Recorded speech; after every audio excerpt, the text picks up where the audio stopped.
It's the World This Week, 7 days, 4 Paris-based correspondents, 1 hour. The World This Week in partnership with the Daily Beast. Daily Beast foreign editor Christopher Dickey is with us. How are you, sir? Glad to have you. Glad as well to welcome Venezuelan reporter and photojournalist Saraï SUAREZ. Hello. Quiet week? Night. Yes, quite nice. Yeah. Although this is well Thomais PAPAIOANNOU, Paris correspondent for Greek public broadcaster ERT. Hello, nice to be here. Thank you. Been too long. Rosie, COLLYER, the journalist at sister station Radio France International. Thanks for joining us. Good evening and thank you. The World This Week on Facebook and on Twitter, hashtag World This Week.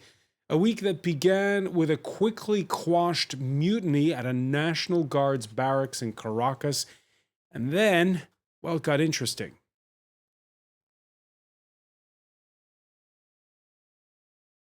Juro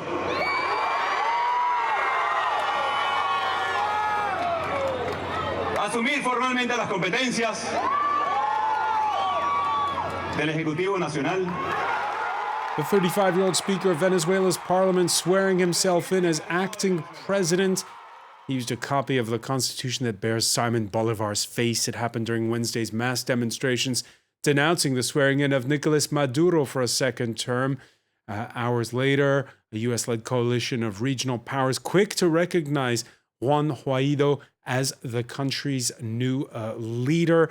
And this Friday, surreal scenes, Saraï SUAREZ, our correspondent Ana Herrera, pointing out that both men had planned speeches at 11 a.m. local time. The Venezuelan the Guaido was late.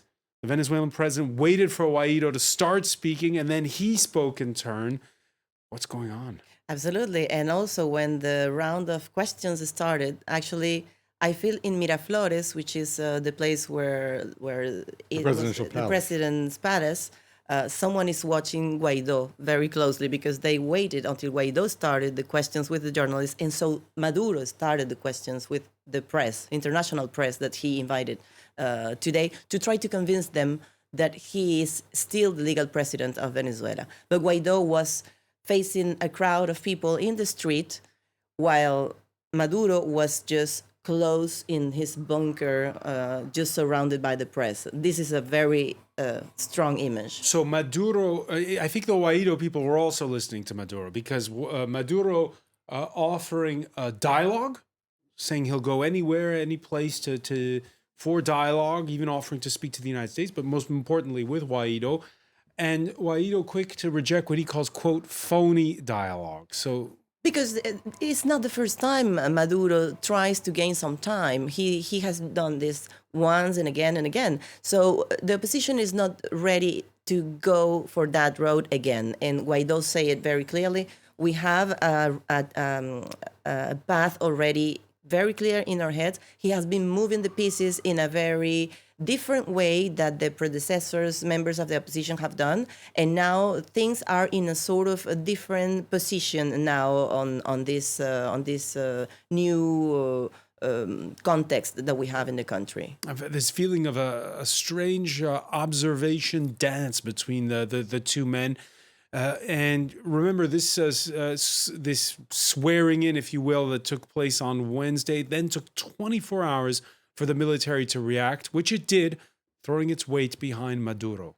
I warn the people of Venezuela that a coup is taking place against our institutions, against our democracy, against our constitution, against President Nicolas Maduro, legitimate president of the Bolivarian Republic of Venezuela. Christopher Dickey. You know, I've watched a lot of coups and unsettled political situations over time. This one has a really heavily choreographed aspect to it. I mean, the idea that Guaido stands up and makes this statement that I'm the new president, and all of a sudden you have all these countries falling into line behind him, especially the United States. You can't help but think this was all arranged beforehand, that it's all a setup in which we go where? The question I have is, where does all this lead? There's clearly going to be a huge confrontation in the streets between supporters of Maduro. There are still a lot of Chavistas in Venezuela. Guaido calling, by the way, for more demonstrations next week. Yeah, there's going to be a lot of trouble. Now, the United States is saying, I'd be happy to see Maduro disappear, but the United States is talking about him exactly the way it talked about Gaddafi in 2011, exactly the way it talked about Bashar al-Assad in 2011. It's talking about Maduro as if he's gone, he's defunct, he's finished. Well, if he isn't defunct and finished, and his own military, who are the people most capable of taking him out, are saying he is not, then where do you go from there? Rosie, COLLYER? Well, I can see European countries over the last couple of days putting their weight behind the idea of elections, so wanting Guaido to call for elections. I see that France hasn't come out fully to say that, but at least that they feel that he's following the path of democracy.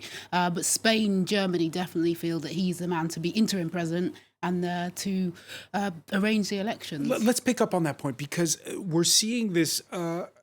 the European Union right now drafting a common stance, but it's proving a little bit difficult. They are, as you say, appealing for Maduro to quickly convene elections. Spain and its prime minister taking the lead. Pedro Sanchez, seen here at the World Economic Forum in Davos, conferring with Latin America leaders. The EU so far stopping shy of directly recognizing Guaido as president, the way the US and its regional allies have done, although we're witnessing some dissent in the ranks.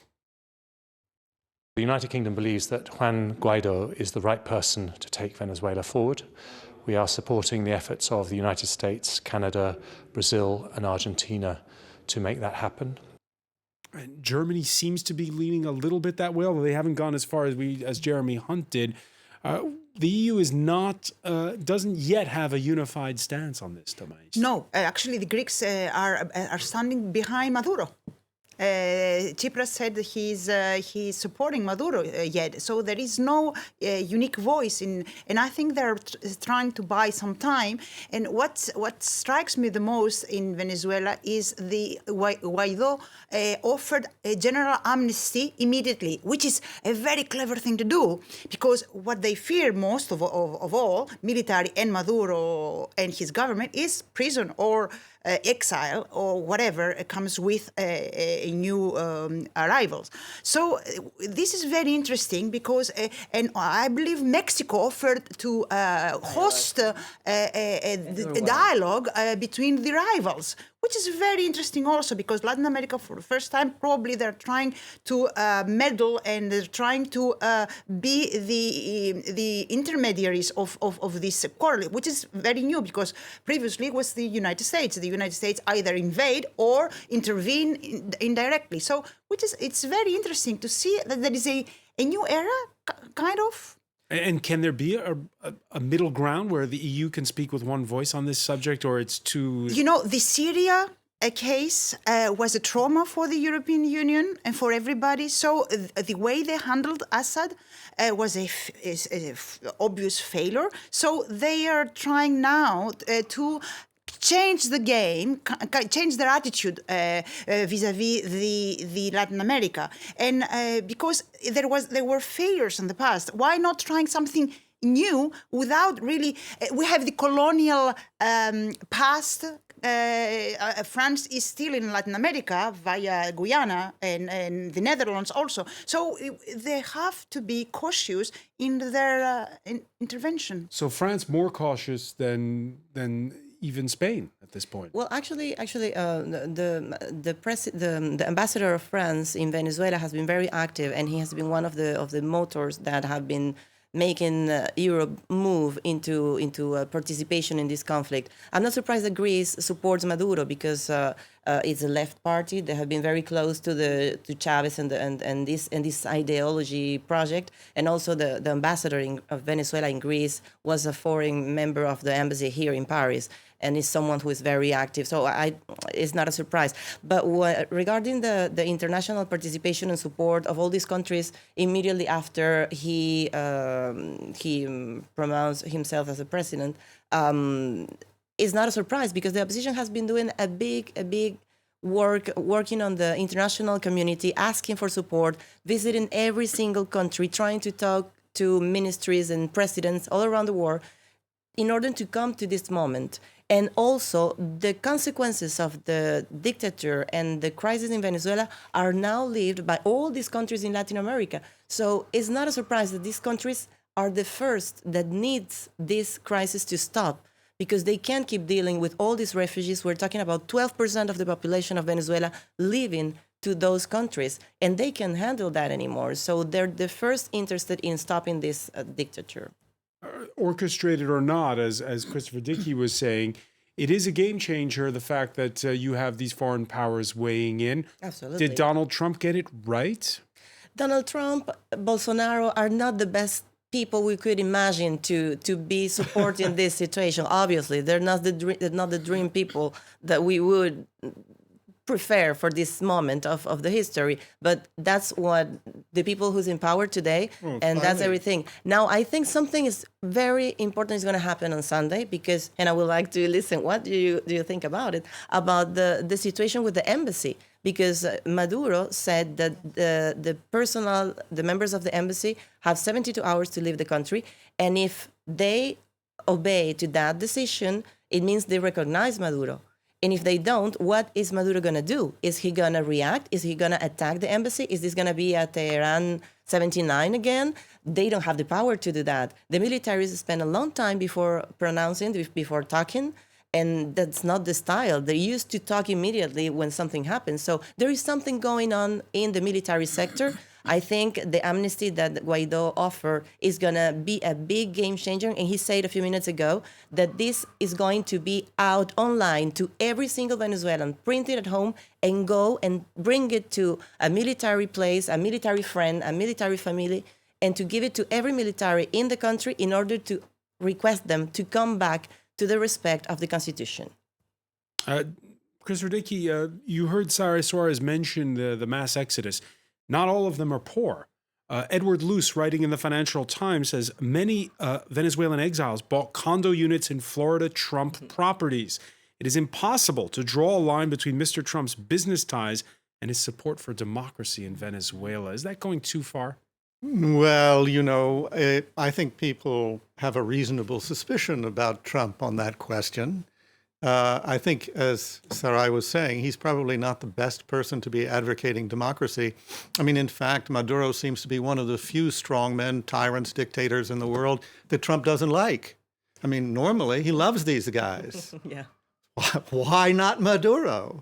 Part of the reason is probably Florida. Maybe he thinks that he can get a better deal out of Venezuela, which has the largest petroleum reserves in the world, if there is a new government that's more friendly to him and his interests.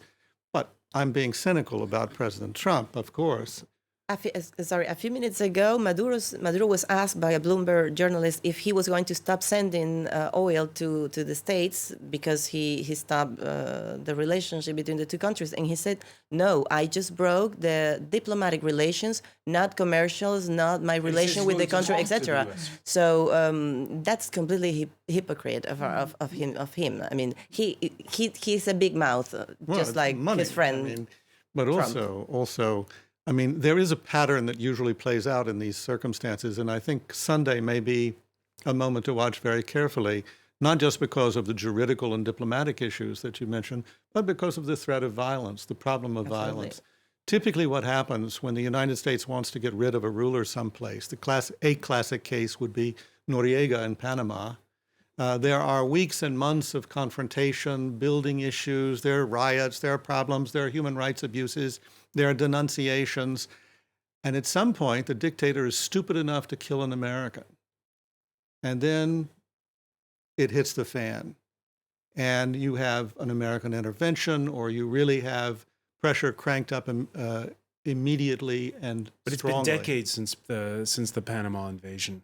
Yeah, well, it's only been, 8 years since 2011 with Gaddafi. It was the same thing, very similar. With Gaddafi, there was a prolonged period of confrontation. And in fact, you could see Europe and the Americans waiting for Gaddafi to do something, for an atrocity, so that they could intervene. Finally, he threatened to carry out an atrocity, and that was the end of him. Rosie, clear, this issue, Venezuela, stirs a lot of passion here in France.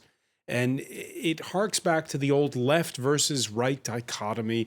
We've seen incendiary tweets by the far left leader in this country, Jean-Luc Mélenchon, against the president, Emmanuel Macron, for, as he put it, siding with far right leader Bolsonaro in Brazil.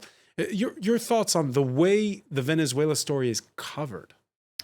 Yeah, interesting. I think ultimately, because of Venezuela's relationship, and particularly Maduro with Bolivar and this whole idea of a far left sort of revolutionary thought, then I think that it puts countries like this reason Greece takes the stance that it takes. But I think what's interesting and what doesn't necessarily fit into that is Spain, because that's obviously a socialist government currently that clearly has former colonial links with Venezuela, yet they seem not to be siding with Maduro. So I think it's not so easy to talk about that, if it's a left-leaning country that it's going to be for Maduro, and it's a right-leaning country it's going to be against him. But I think that does definitely play into it, and to some extent it plays into the media coverage. But I also just wanted to add that I see the British stance on this. I'm not in any way surprised that Jeremy Hunt has come out to say that he supports Guaido, and that's presumably because he was in Washington, by the way, when he said that. Yes, but also because Britain is about to leave the European Union and is clearly ramping up efforts to sign bilateral agreements with various countries, and Venezuela, as you said, has a biggest amount of oil reserves in the Western Hemisphere, at least, if not the world. Yes, and and BP, British Petroleum, is very active, and as are most of the American oil majors there. So I suspect that Jeremy Hunt, as a conservative, so right-leaning, very much business-orientated foreign minister, I think he has business in mind. A whiff of the Brexit to come. Hunt making those remarks just as he's about to meet Mike Pompeo in Washington? No, I think everybody is leaning towards their own national interest. I just don't kid ourselves, because as you say, is ideology, Tsipras or Mélenchon or SUAREZ whatsoever. So it's natural. I didn't expect anything. The British national interest is leaning towards wait and see. We have interests. We have a Commonwealth to take care of. They are very active business-wise over there. So that's normal. And everybody is confused. That's why, because everybody is acting in a new way somehow. This is not a coup, a normal, traditional, classic coup. It's something different. Because it's not a coup. Because it's not a coup. You need military There is no hands military. It will be the most Pacific coup in the history of humanity. No bloodshed for the moment. Thank God. For the moment. We shall Let's see how it hope it plays will out. 27 people already. Michelle Bachelet has weighed in today asking for an independent inquiry. Yeah. When we come back, we're going to see how things have not gone to script, or have they, in the DR Congo, with the swearing in of a new president amid cries of foul over the way the election was carried out. You're watching The World This Week.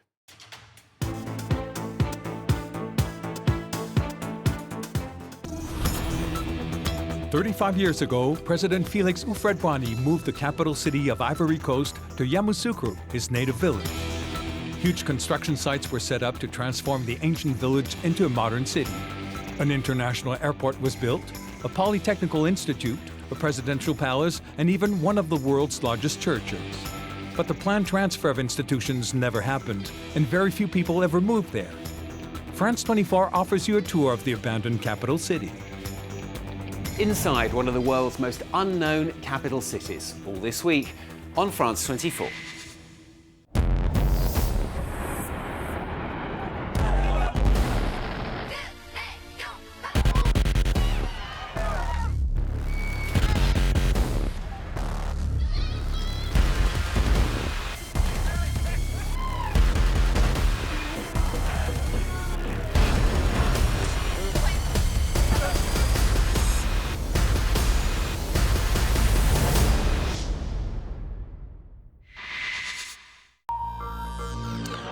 Welcome back. Before we resume the France 24 for the world this week, let's take a look at some of the stories we're following for you in the newsroom. Simultaneous speeches by Venezuela's rival leaders. President Nicolas Maduro says he's ready to meet Parliamentary Speaker Juan Guaido. Guaido quick to rule out what he calls phony dialogue. Braving public opinion, the Greek parliament narrowly approves a landmark treaty with neighboring Macedonia, the former Yugoslav republic, agreeing to change its name to the Republic of North Macedonia. The comic strip Batman turns 80. France 24 takes you to the Angoulême Comic Book Festival and sits down with one of the icons of the Batman series, Frank Miller, who penned The Dark Knight. 1 hour and 23 minutes is all it took for world number one Novak Djokovic to trounce France's Lucas Pouille in the Australian Open semi-finals. The Serbian to face Rafael Nadal for the trophy on Sunday.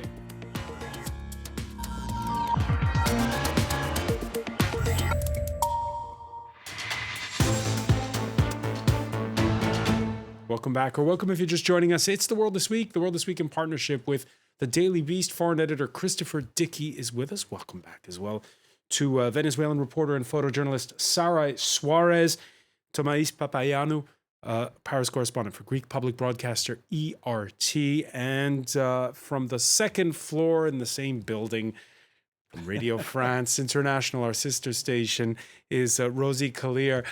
In the end, the international community deciding to look past the blatant fraud in Congo Kinshasa's elections, instead acknowledging the surprise win of Felix Tshisekedi at 56, the son of legendary opposition stalwart Etienne Tshisekedi, reaching out under the eye of his predecessor Joseph Kabila to an opposition that's contested the result. I solemnly swear before God and the nation to observe and defend the Constitution and the laws of the Republic, to maintain its independence and its territorial integrity, to protect national unity, and to only let myself be guided by general interest and by human rights. And he pressed all the right buttons in his speech, Rosie, COLLYER. There's a lot of expectations now, some saying he doesn't have long to prove himself. No, not at all. And he has got to prove himself because, as you alluded to in the introduction, the vote was fraudulent, and that's been proven. Documents smuggled out of the country by the Electoral Commission and shared with RFI, the Financial Times, and other media, which clearly shows that Martin Fayulu, another opposition figure, won.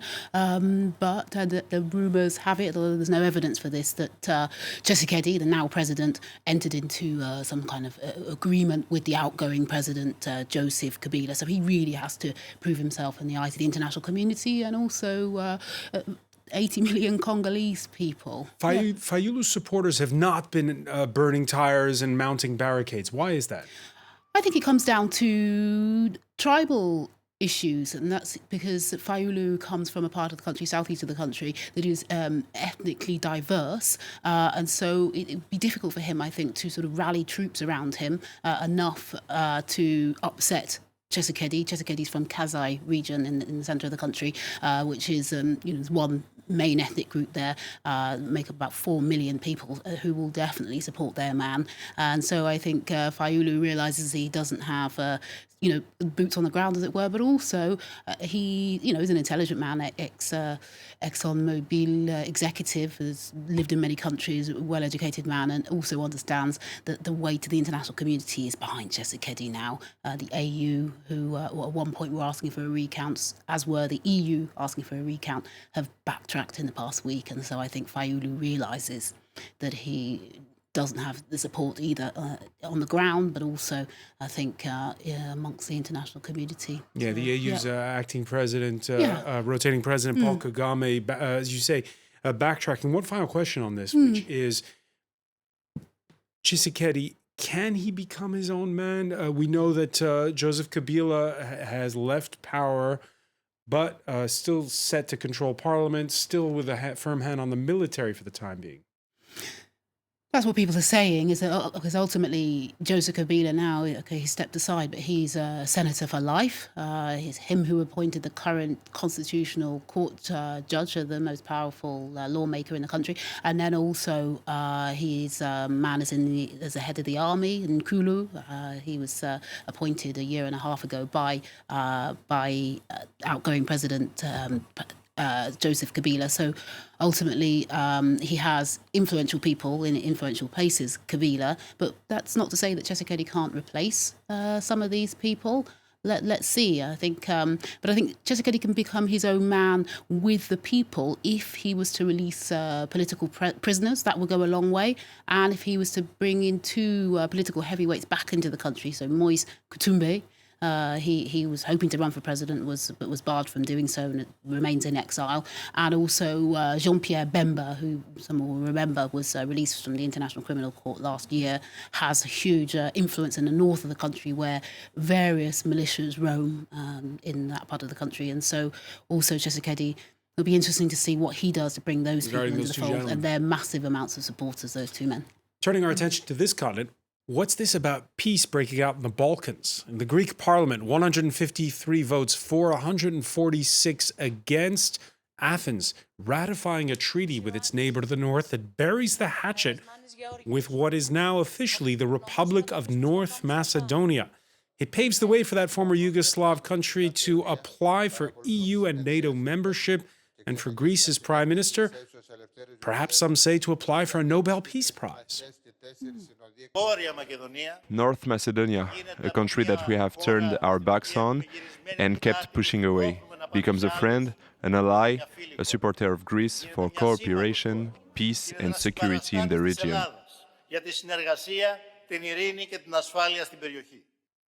Thomais, how much political capital has Tsipras spent on this? He has spent that, it's true, but we see that there is, as you said, the public opinion is hostile. Is it really? And nobody knows why, because the whole situation, the polls are not quite controlled and guaranteed as objective. We have several problems counting the public opinion. So I cannot tell you really how the public opinion will react to the general elections by October. We have European elections by May, but in October we have general elections. So is he going to run, is he going to have general elections at the same time as the European elections? We will see it. What I'm trying to say is the opinion is divided. He has spent capital, but for the time being, Tsipras has managed, against all odds, has managed to survive in everything. So the results are here. Why is that? Why is he been able to surprise everyone? He is a political animal, and his rivals are not very strong, and he's taking advantage of the situation. He has managed to get rid of his right-wing side of his government, Kamenos, the Minister of Defense. He quit. He managed to keep all the ministers from the defense minister party. They were in the government. They voted in favor of this accord, so they went against their party, and he managed to deal under the table, as politicians do. He is capable of everything. So he played against the odds, and he won for the time being. Christopher Dickey, what can Alexis Tsipras teach to other EU leaders? This guy who taps into the rage over the IMF bailout plan to get elected and then does a deal and now manages to push through a treaty with North Macedonia, as we now call it, that no one thought would pass. Well, I think one of the things it tells you is if they're enough of a political animal, then they maneuver themselves out of a position of really extreme political identification to one you can't necessarily say it's centrist, but one where you can manipulate the system in a way to stay in power by not being terribly ideological. And I think we'll see something like that on the right, as a matter of fact, with Salvini in Italy, where Salvini came in and you would have thought he's going to pull out of the EU, he's going to do all these really wild and crazy radical things. still proposes some of them, but in fact he wants to run. He wants to take over the EU, not get out of the EU. And I think that he might be the kind of man who can do it. I would say that if there's an analogy in Europe, oddly enough, with Tsipras on the left, it would be Salvini in Italy, and he would be a man to watch for the same reasons. But by the way, Rosie, earlier we were talking about Paul Kagame. If you're wondering where the president of Rwanda was during the inauguration of Congo's president, well, look no further than the Swiss resort of Davos, Rwanda's Kagame in attendance at the World Economic Forum for that yearly retreat of the high and mighty Davos, where surely it's harder and harder to mute the cries of indignation over the growing gap between the super-duper rich and the rest of the planet, where even the calls from a Bronx-born first-term congresswoman for a 70% tax bracket are gaining traction. Brazil is home to the world's largest biodiversity, and we have abundant mineral resources. We want to engage with partners who master technology so that this partnership brings progress and development for all. All right, sorry about that. That was not Alexandria Ocasio-Cortez. That was the president of Brazil, Jair Bolsonaro. This rage against the system, though, that we've seen, it's played out on the sidelines of Davos. Of course, we have that yearly report by Oxfam outlining the differences. Well, this is it, isn't it? There's Oxfam's incredible public relations machine, and just because it's ultimately what it is, the fact that it puts out this report on the eve of Davos, and it really does seem to be able to tap into public sentiment, which exists here in France, obviously via the Gilets jaunes. Also, a lot of disenfranchisement in the UK with things like these 0 hours contracts that the people feel very frustrated about. And so Oxfam, I think, has really sort of carved out its niche for itself in that respect. But it's, I believe, very well researched and very little disputed, and so I think what is in that report is pretty much what's happened, and they say even here in France that 8 people own more wealth than the rest of the population. So it's those sorts of figures, they can't be ignored, can they? It's been 10 years since Davos convened in the wake of the financial crisis, and everyone was saying, "Oh, this is it's really going to change this time." Now, 10 years on, again, the inequality gap is front and center.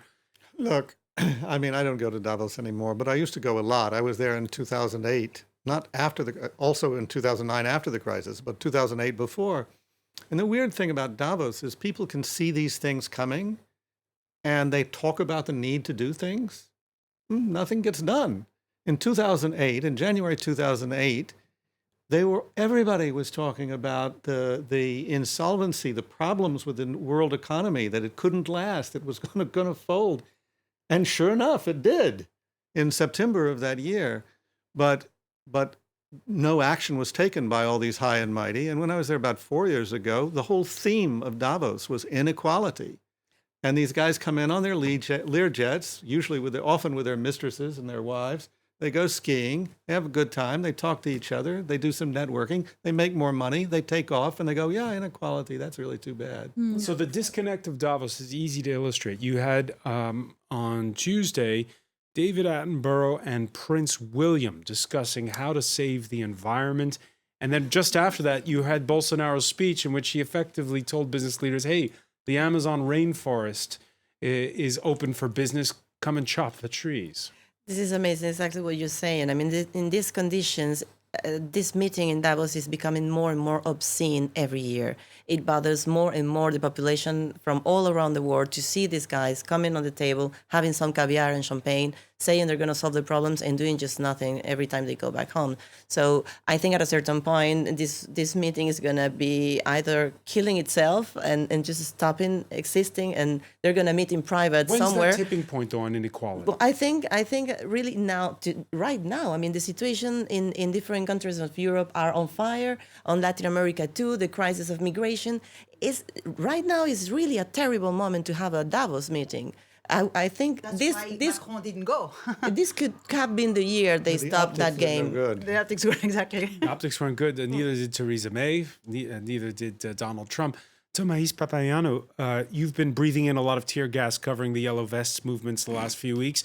Are we witnessing, though, a tipping point when it comes to how the world deals with things like fairness and taxation and inequality? There is awareness, and the scene we didn't see, unfortunately, in Davos with all the billionaires on stage and being asked, Ocasio proposed a 70%, 75% tax, and those billionaires reacted by laughing, and they turned to the only economist on stage with them, MIT economist, and he said, well, there was a country with 75% tax previously.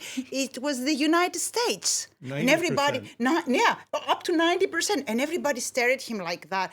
And he said, well, we may come back to that if we to fight the inequality. I don't know. Let's see. I have no answer, no clear answer. And everybody was stunned at this. So this is extraordinary. We came to that, and that's very positive. There is awareness that inequality has reached the 20s, the level of the mid-1920s. 1929. 29, something of that range. So we have to act. I don't know how, because we have Trump in the United States that gives huge tax cuts to the rich. We have here in Europe the tax avoidance race between countries. We'll have to act. Now it's time. All right. Speaking of concentration of power and wealth, Oscar nominations announced this week, leading the way with 10, including Best Picture, The Favorite, and also another picture getting 10 statue nominations, Roma, Alfonso Cuarón's black and white tale of a maid working with a wealthy family in 1970s Mexico City. The billboard ad for this visually stirring drama here in France included the slogan, "Only on Netflix," the video streaming site opting to skip movie houses and go directly to the internet, just as the Coen brothers' The Ballad of Buster Scruggs 1 month earlier. Only on Netflix. Those ads were running, Rosie, COLLYER, in the subway, in the metro. In Paris and London, and probably far beyond these two cities as well. A very interesting business model ultimately that Netflix has, and that's what it is, and it has a huge amount of money.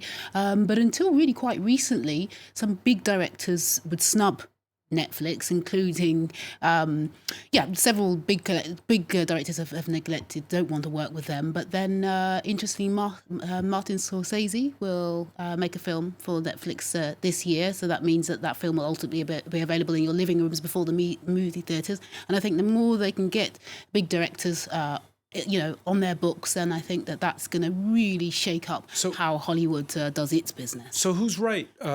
Hollywood and the Academy of Motion Pictures, which welcomes Netflix has 15 nominations for this year's Oscars, or the Cannes Film Festival, which last year announced it wasn't going to allow Netflix in unless they show the movies in theaters.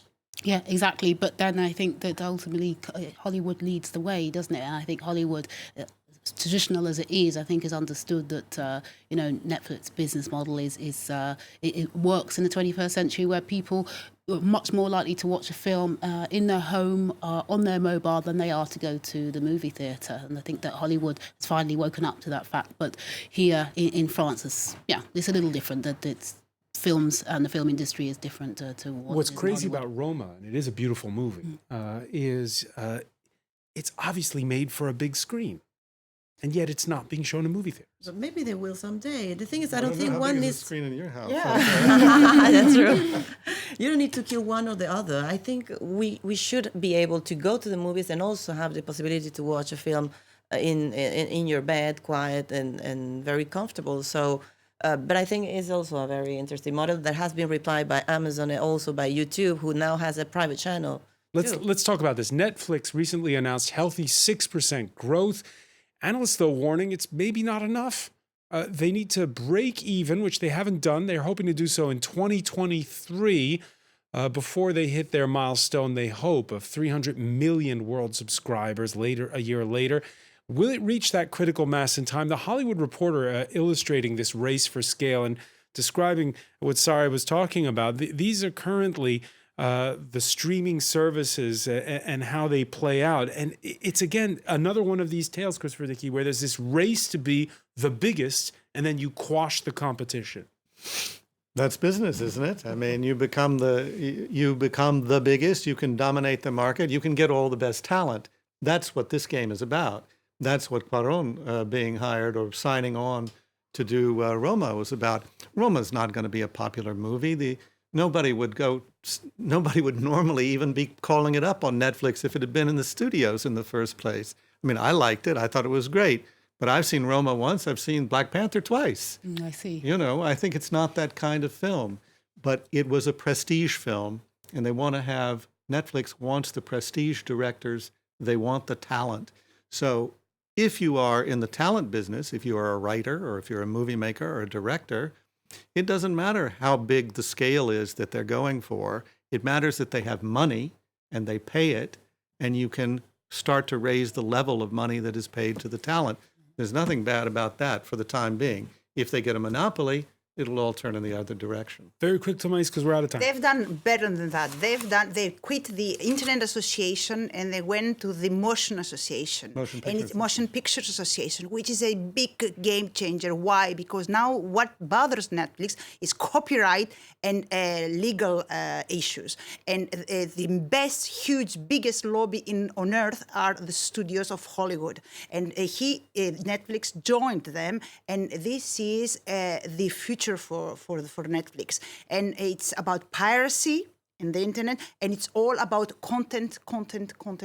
And they figured out the best way to forward.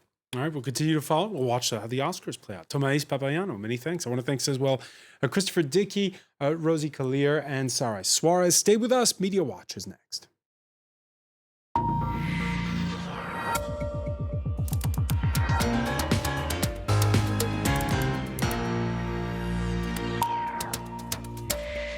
And we say hello to Nicholas Rushworth. Hi to you, Francois. Hi, everybody. How are you?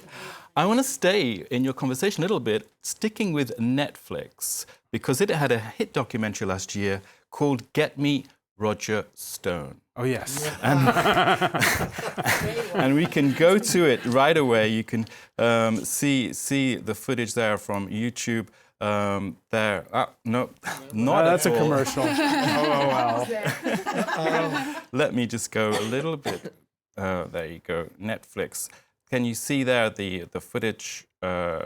There for over 40 years, a key player, Roger Stone, not in any kind of Chinese fantasy drama for the winter season, but instead a key player in US politics over 40 years, very much at the time of Nixon, and a long-time US advisor to Donald Trump. And he is trending worldwide in Twitter anyway, 900,000 tweets at the moment. He's the #1 worldwide. And the FBI came in and busted him earlier.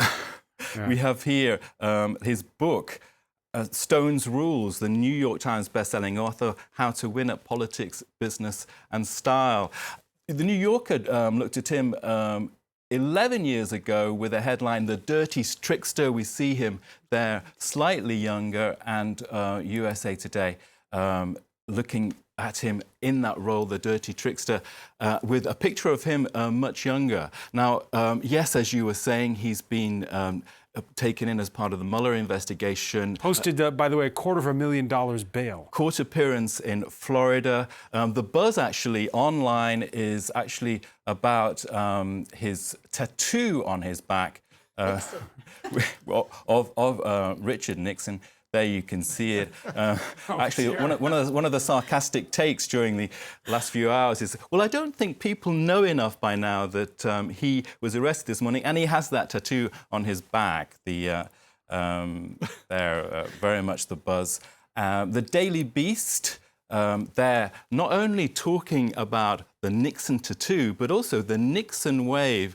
There you can see he declares his innocence as he comes out of the courthouse with his hands up, like Nixon. 40 years ago. There you can see hashtag I am not a crook.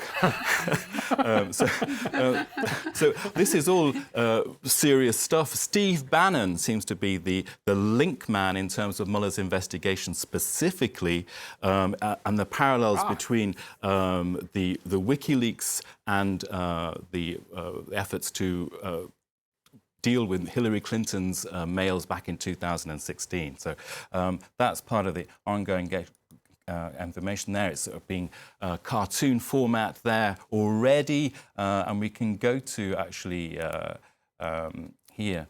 There, Steve Bannon. Steve Bannon is the high-ranking official that's linked to this indictment, and Donald Trump. The last few hours, he's been tweeting, this is a witch hunt, collusion, but I actually want to go to one of his last tweets where he actually talks about the fact that nothing can be actually found in this investigation. Stone will never testify against him. Here, just a cartoon, perhaps conveying this idea that in the Mueller investigation, while this is one of the major people being detained under the Mueller investigation, how much information does Mueller have? Will anything be found? And that cartoon there saying Nixon's photo maybe will be what's found, not much more. We shall see.